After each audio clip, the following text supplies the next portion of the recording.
Meanwhile, in Germany too, the atmosphere had changed. Germany's colonial interests put the missions in a new light. After a foray to Berlin, Jansen was in discussion with the Archbishop of Breslau. He wanted to set up the first missionary center on German soil in his diocese, but then came opposition from a totally different direction. A mean and narrow-minded newspaper campaign accused him of wanting to poach those called by God to the ministry. The rabble-rousing culminated in the accusation that Jansen was financially exploiting the trusting Catholics. Jansen stuck to the facts. Over and over again he spoke to the Archbishop and to the authorities in Berlin to clear up all the lingering doubts. Then, on the 20th of July, 1892, he received authority to build the Silesian Missionary Center. He had already begun teaching with 8 pupils by the end of October. 10 years later, there were over 200.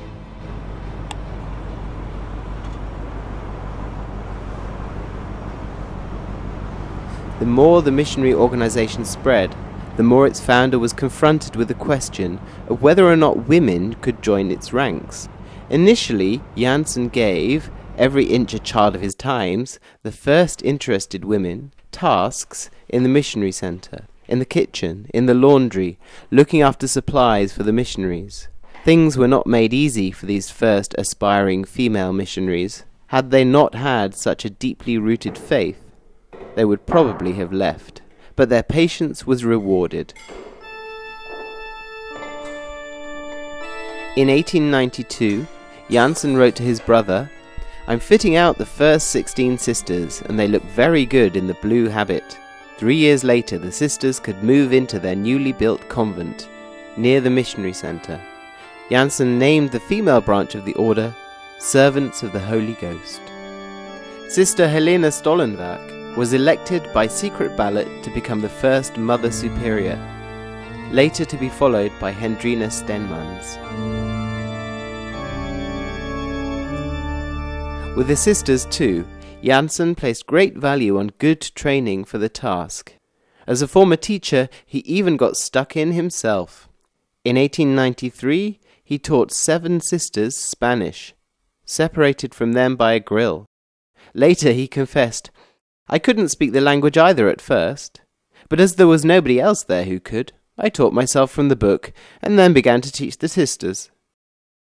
English then joined Spanish 6 months later, for there was a mission assignment waiting for the sisters. In 1895, the first of them were sent to Argentina, 2 years later to the Togo, and then to New Guinea and China. As far as selection for these mission areas was concerned, the founder advised Mother Superior Josefa, "One mustn't deal with this business hurriedly, or try and force things, but one must pray a lot, and have others pray, and consider carefully."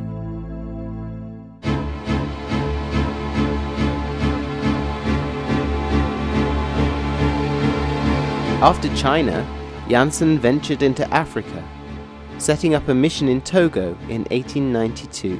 The missionaries had already been active in Argentina since 1889. After Ecuador came, in 1894, Brazil. In 1895, Jansen sent the first brothers to the USA.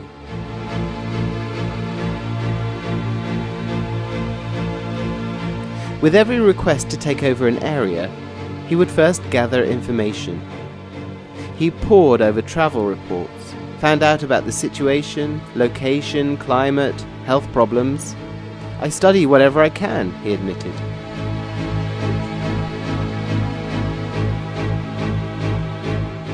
Although he had his governing council to support him, it was he, however, who bore the greatest burden. Once he wrote, "I have excellent fellow workers and fellow brothers, but they are not the types who spend hours carefully considering difficult subjects, so the whole burden falls on me." In 1895, the Superior General Jansen was offered the chance to take over New Guinea as a missions area. By noon the next day, Jansen and his governing council had agreed to take it on.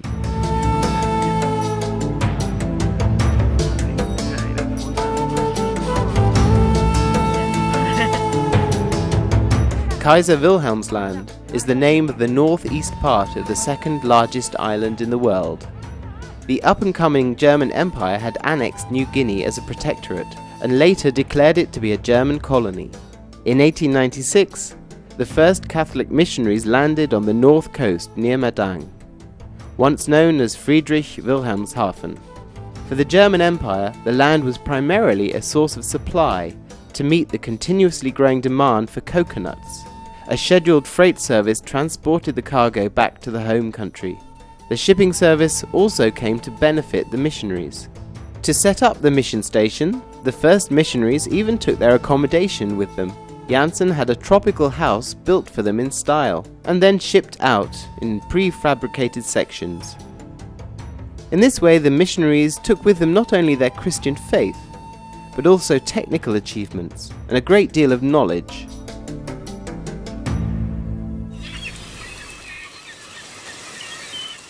Jansen had appointed Father Limbrock to lead the mission, someone who had been able to gain plenty of missionary experience under Fray Nadametz in China. Jansen strongly impressed upon Limbrock that given the murderous climate and the other dangers of the tropics, he had to look after the missionaries' health really well. If they don't do that, he warned, they will be putting the well-being of the whole mission at risk.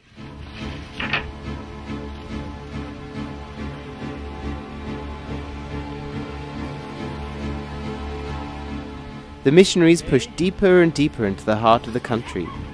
Malaria and the grueling climate took their toll on them. Jansen remained in continuous written contact by letter. The correspondence was marked by clear, open language. Those leading the mission didn't exactly handle their superior general with kid gloves. In a letter, Limbrock complained that Jansen had sent totally unsuitable missionaries to him in Papua. Jansen answered, "In your letter of the 29th of the 5th, you sang a lament as if you had got from me the dregs not fit for other missions. I must flatly reject this assertion. I tried to provide for your mission as well as I can, as God the Lord is my witness."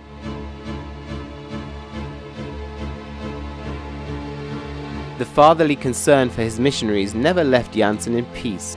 To the head of another mission he wrote, "Please guard against working too hard. I would much rather you only do half of what you have to, than you burn yourself out and have to come back early." Although he could be strict and demanding, the well-being of his missionaries had for him absolute top priority.